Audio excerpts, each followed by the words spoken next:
Well, it's been a while, but sadly, we take this trip back to Groomerville. But this time, a whistleblower exposes the child affirming care, i.e., child mutilation agenda, for what it truly is: evil. I'm Jasper Gonzo, and this is what's next.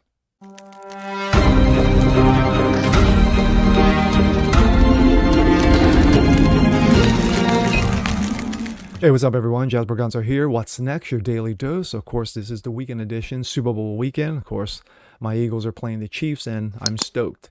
But to a more serious note, sadly, we travel back to that ugly, evil little town called Groomerville. Except now, we have a whistleblower that exposes the child-affirming care, i.e., child mutilation agenda, for what it truly is: truly demonic and truly evil. Let's take a look. This comes out of Outkick. Gender clinics pushing trans procedures on children are appalling, according to whistleblower. The push on a transgender activist to promote gender-affirming care, i.e. child mutilation, has horrifying consequences. That's according to a whistleblower who wrote about her experiences to the Free Press Substack. The whistleblower is named Jamie Reed, quote-unquote, 42-year-old native St. Louis, who describes herself as a far-left queen woman. Even so, she described the gender clinics for kids as morally, medically appalling. See Gays Against Groomers. Her concerns stem from an astonishing lack of protocols, where the co-directors essentially made decisions unilaterally. That led her to believe that the medical system is permanently hurting young kids by promoting the trans activist approved gender-affirming care, i.e. child mutilation. Quote, "By the time I departed, I was certain that the way the American medical system is treating these patients is opposed to the promise we made: do no harm. Instead, we are permanently harming the vulnerable patients in our care," she explained. Instead of thoroughly diagnosis and explanation of potentially negative side effects, the clinic's doctors rushed to blame gender dysphoria. Yes, I've got a headache. Yes, let's cut off your balls and lop off your breasts for the symptoms. Children would then begin treatment without being aware of the ramifications of their actions. Of course, a lot of it is on the parents. Transgender procedures damaging children. Reed described another example where one young patient was given medication with side effects that can enhance feminine features, but they experienced liver toxicity and they had to be taken off the drug. Another story involved an 18-year-old girl with an unstable living situation who underwent surgery to become a dude, only to call the doctors a few months later and ask for her breasts back. Wow.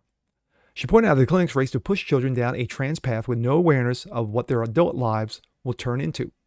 Clinics like the one I worked with are creating a whole cohort of kids with atypical genitals, and most of these teens even haven't had sex yet. They have no idea how they're going to be as adults. Yet all it took for them was to permanently transform themselves was 1 or 2 short conversations with a therapist. That's all it took in these clinics.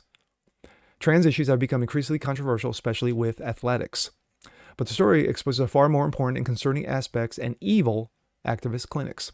There's lack of accountability, evidence based on processes, and consent-related issues. Children under the age of 18 are overwhelmingly prevented from making life-altering decisions, such as military, voting, drinking, smoking tobacco, and other personal choices are restricted to those over 18, or in some cases, 21. Yet, with trans surgeries, children are allowed to decide if they want to permanently alter their bodies well before they reach adulthood, often with the encouragement of doctors and therapists, and of course, media and Hollywood, or goes with just 1 or 2 examinations.